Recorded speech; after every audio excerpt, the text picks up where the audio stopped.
Waste. వీళ్ళ వాళ్ళు ఒరిగేది లేదు, తరిగేది లేదు. ఓకే ఓకే రవికుమార్ గారు, ఇప్పుడు ఇట్లా ఇటువంటివి చేయొచ్చా ఆరోపణలు? వ్యక్తిగత అటువంటి ఆరోపణలు, ఆరోపణలు అంతకంటే హేయమైన ఆరోపణలు వ్యక్తిగత ఆరోపణలు చేశారా? బండి సంజయ్ గారు ఇప్పుడు తంబాకు తింటాడని, జర్దా తింటాడని చెప్పేసి, బండి ఆడు గుండుగాడని చెప్పేసి ఇట్లాంటి వ్యాఖ్యలు ఎన్ని చేసిండండి? అవన్నీ కూడా పరువు నష్టం కలిగించేవి కాదా? అట్లాంటి వ్యాఖ్యలు పరువు నష్టం కలిగించేవి కాదా? ఎన్నిసార్లు మాట్లాడినా ఆయన అహంకారంతో ఎన్నో వ్యాఖ్యలు చేసిండు. బండి సంజయ్ గారిని తిట్టిండు, అరవింద్ గారిని తిట్టిండు, అనేక మందిని మా బీజేపీ నాయకులను తిట్టిండు. ఇక అట్లా చెప్పుకుంటూ పోతే చాలా ఉన్నాయి. ఆయన ఇప్పుడు హిందువులను కూడా అవమానించిండు. జై శ్రీరామ్ అంటే కడుపు నిండుతుంది అని చెప్పేసి అనలేదా? అది వేరు కానీ డ్రగ్స్ తీసుకుంటామంటే ఇదివరకు అక్కడ రేవంత్ రెడ్డికి సంబంధించి కూడా డ్రగ్స్ సంబంధించి ఆరోపణ, లేకపోతే ఇప్పుడు ఆయన ఫోన్ ట్యాపింగ్ హీరోయిన్లకు చేశారన్న ఆరోపణ, ఈ వ్యక్తిగత దానికి కిందికి వస్తాయి కదా, రావా? ఇప్పుడు వ్యక్తిగతంగా ఆయన అన్న మాటలు అంటున్నాడండి. బండి గాడు గుండుగాడు అని చెప్పేసి అనలేదు అంటున్నా నేను. అన్నాడు కదా, జర్దా వేసుకొని మాట్లాడతాడు, నోట్లో జర్దా పెట్టుకొని మాట్లాడతాడు అనలేదా? అన్నాడు ఆయన వ్యక్తిగతంగానే అన్నాడు అంటున్నా. ఇక్కడ ఒక గుండుగాడు ఉంటాడు ఈ నిజామాబాద్ అని చెప్పేసి, అక్కడ ఒక గుండుగాడు, ఈడో బోడి గుండుగాడు, ఈడో ఫుల్ ఆర గుండుగాడు అని చెప్పేసి మాట్లాడలేదా? మీటింగ్ లోనే మాట్లాడండి, పబ్లిక్ లోనే మాట్లాడిండు, వ్యక్తిగతంగానే మాట్లాడిండు. వ్యక్తిగతంగానే వాళ్ళ క్యారెక్టర్ ఆయన చేసిండు. ఆ విధంగా మాట్లాడితే, అవమానకరంగా మాట్లాడితే క్యారెక్టర్ ఆనందం చేశాడు కదా. అరగుండుగాడు పోరగుండుగాడు అని చెప్పేసి మాట్లాడలేదా? ఇద్దరిని కలిపి ఎన్నిసార్లు అన్నాడు? అన్నప్పుడు ఎన్ని లీగల్ నోటీసులు పంపించాలి మరి మేము? పంపించకూడదా? అంటే తన ముందు గురువింద గింజకి తన కింద నలుపు తెల్లదంటారు. కేటీఆర్ గారు ముందు తన కింద నలుపు చూసుకోవాలా, ముందు చూసుకొని వేరే వాళ్ళ పైన మాట్లాడాలా. తన నోటిని ముందు అదుపులో పెట్టుకోవాలా. తన నోటిని అదుపులో పెట్టుకొని అప్పుడు వేరే వాళ్ళకి చెప్పాలా. మీ నోరు అదుపులో ఉండదు, మీ మీ మీ మీ మీ యొక్క క్యారెక్టర్ కరెక్ట్ గా లేదు, మీరు వేరే వాళ్ళు ఏ విధంగా మాట్లాడతారు? అన్ని డ్రామాలు ఆడతారు. ఇప్పుడు అందుకే ఊరికే రాలేదండి డ్రామారావు అని చెప్పేసి, ఊరికే పేరు రాలే కదా ఆయనకి. రామారావు అనే పేరుకి సార్థకం అవుతున్నాడు ఆయన. అదే డ్రామాలు వేస్తా ఉన్నాడు, అది పంపిస్తూనే ఉంటాడు. అట్లా ఎన్నోసార్లు చూస్తాం మనము. ఆ ట్విట్టర్ ఒకటి పోయింది, ఇప్పుడు లీగల్ నోటీసుల పైన పడ్డట్టున్నాడు ఆయన్ని. అట్లా చూసుకుంటూ పోతే ఎన్ని లీగల్ నోటీసులు పంపించాలా? మినిస్టర్ గా ఉన్నప్పుడు ఆయన హయాంలో ఎన్ని కార్యాలు జరిగినాయి, ఎన్ని ఇల్లీగల్ వర్క్స్ జరిగినాయి. ఇదే సిరిసిల్లలో కావచ్చు, అదే సిద్దిపేటలో కావచ్చు, అక్కడ వాటన్నిటిపైన ఎన్ని లీగల్ నోటీసులు పంపించాలి ఆయనకి? అన్ని డ్రామాలండి, ఇవన్నీ డ్రామాలు, ఏదో డైవర్షన్ చేసే పనులు తప్పితే దీనికి అసలు ఉంటాయా? ఒక మాట చెప్పండి.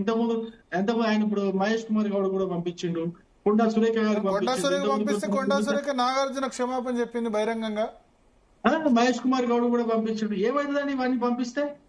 ఆయనకు మీ కేసు మీ నాన్న పైన కోర్టులో లేట్ అవుతుంది, కానీ 5 సంవత్సరాల తర్వాత 10 సంవత్సరాల తర్వాత రావచ్చు కదా. ఇప్పుడు నేనేమంటా, కేంద్ర మంత్రులు రండ మంత్రులు అని చెప్పేసి వాళ్ళ నాన్న చేసిన వాక్యం మనకు గుర్తులేదా? రండ మంత్రులు, మండ మంత్రులు, కుక్కలు, నక్కలు అని చెప్పేసి అంటే వ్యక్తిగతంగా మాట్లాడినట్టు కాదా? కేంద్ర మంత్రులకు వ్యక్తిత్వం ఉండదా? వాళ్ళ వ్యక్తిగతంగా వాళ్ళు హట్ అవ్వరా ఆ విధంగా మాట్లాడితే? అట్లాంటి ఎన్ని మాటలు ఉన్నాయి వీళ్ళ నాన్న మాట్లాడిన మాటలు. చాలా దారుణం. ఇంకా భాష నేను వాడట్లేదు కానీ ఇంకా చాలా దారుణమైన భాష కూడా వాడిండు కేసీఆర్ గారు, కేటీఆర్ గారు, వీళ్ళందరూ కూడా. వాటన్నిటికీ ఎన్ని లీగల్ నోటీసులు పంపించాలా? ఎన్నిసార్లు ఆయన కోర్టుకు క్షమాపణ చెప్పాలి, ఎన్నిసార్లు వాళ్ళకి క్షమాపణ చెప్పాలి? ఆ విధంగా చూస్తే అన్ని ఇప్పుడు రాజకీయాలు మాకు ఒక్కటే వచ్చు. మా సైడ్ ఇప్పుడు శరత్ గారు చెప్పినట్టుగా ఇప్పుడు ఏదో వాళ్ళ కులపులకు సంబంధించిన అడ్వకేట్ ఉన్నట్టున్నారు, వాళ్ళు ఖాళీగా ఉన్నట్టున్నారు, వాళ్ళతో ఏదో పని చేయించుకోవాలి కాబట్టి ఆ వాళ్ళని పనిలో పెట్టి లీగల్ నోటీసులు పంపించినట్టు ఉన్నదే. కానీ ఇప్పుడు మనకు ఆయనలాగా మేము మా దగ్గర కూడా లీగల్ మా ఏది కదా కథ. మానవతరాయ్ గారు ఏమంటారు లీగల్ నోటీసుల మీద? ఇప్పుడు మంత్రాలకు చింతకాయలు రాలవండి. నోటీసులకు నిజం అబద్ధం అయిద్దండి. ఇప్పుడు నోటీస్ ఇస్తే ఏమైంది? బండి సంజయ్ గారు ఇంకేదన్నా పుండి మీద కారం చల్లినట్టు ఇంకో 4 మాటలు బయట పెడతారు. ఆ చట్ట ప్రకారం ఆయనకు లాయర్లు ఉన్నట్టే బండి సంజయ్ గారు కేంద్ర హోంశాఖ సహాయ మంత్రి, వాళ్ళు ఇచ్చుకుంటారు. దీనివల్ల ప్రయోజనం లేదు. అయితే ఆయన కేటీఆర్ గారికి ఏంది అలవాటు ఏంటంటే, గతంలో కూడా రేవంత్ రెడ్డి గారు పీసీసీ ప్రెసిడెంట్ ఉన్నప్పుడు మేము వైట్ ఛాలెంజ్ శ్వేత సవాలు విసిరినాం. కొండా విశ్వేశ్వరరెడ్డి గారు వచ్చిండు కానీ మన కేటీఆర్ గారు రాలే, మంత్రి గారు రాలే. అప్పుడు మంత్రి ఆయన రాకపోయేసరికి రేవంత్ రెడ్డి గారు దాని గురించి మాట్లాడుతున్నారు. అప్పుడు కేటీఆర్ అన్నారు, మరి రాహుల్ గాంధీ రావాలి, వస్తే నేను వస్తా అన్నాడు. రాహుల్ గాంధీకి ఇప్పుడు ఆయన పోల్చుకోవడం అంత కరెక్టే రండి. ఆలోచన చేయండి. రాహుల్ గాంధీ స్థాయి ఎక్కడ, కేటీఆర్ స్థాయి ఎక్కడ? రాహుల్ గాంధీ భారతదేశానికి నాయకుడు, కాబోయే ప్రధానమంత్రి. ఈయనకేడ వర్కింగ్ ప్రెసిడెంట్. ఇక్కడ రాష్ట్రంలో సంగతి తెలుసుకోమండి ఫస్ట్. ఇంట గెలిచి రచ్చ గెలవమండి ఫస్ట్.